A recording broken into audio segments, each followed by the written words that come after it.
God told me the Messiah, or the man-child, is already on the planet right now.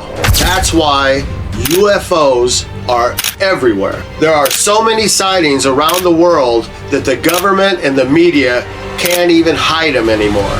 There's been a spiritual war going on for quite some time that most people are too blind to see. The evil one has God's people fighting amongst each other all over the world, so that eventually they will end up destroying each other. Divide and conquer. The trumpets were about to be blown and the Messiah was about to be revealed, but there's been a delay. That's why on March 18th, 2020, a 5.7 magnitude earthquake in Utah knocked the trumpet out of the angel Moroni's hand and mouth. That was a message from God to his people to get their house in order, because the delay is about to end and the restrainer is about to unleash the beast. On September 23rd, 2017, there was a great sign in the heavens, which led Rapture watchers to believe it was the day they would ascend to a wondrous place in the sky. They pushed the narrative hard, but nothing unfolded. And to this day, 7 years later, they still claim that the rapture could happen any day. This resembles that of the boy that cried wolf. A boy repeatedly lied about a wolf attack, causing villagers to ignore him when a real wolf appears, leading to severe consequences. Rapture watchers have made so many inaccurate predictions, and people are no longer interested in listening to it. This has been planned and designed by the evil one. The concept of a rapture is one of the most recent doctrines in the church's history. It is a fact that John Nelson Darby introduced the concept of a rapture around 1830 AD. Before 1830, the rapture wasn't present in any creed, catechism, or statement of faith. All living pre-millennialist, rapturist, and dispensationalists agree that the Bible indicates the general time frame for Christ's return. There are two kinds of pre-millennialists: date setters and date teasers. Date setters set specific dates that essentially count down to the extinction of their own ministries. Here are some examples of date setters. Date teasers share the same rhetoric of urgency, that the end is soon, but refuse to lock in a specific date. Here are some examples of date teasers.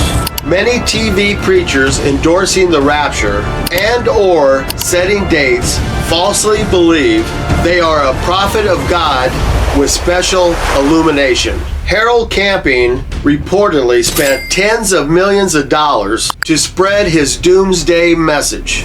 His May 21st, 2011 prediction was plastered on more than 5,000 billboards across the country. He had 100 million pamphlets printed in 61 languages, including some that read, "The end of the world is almost here," through the internet and social media platforms. He benefited in a way that no other doomsday predictors ever had.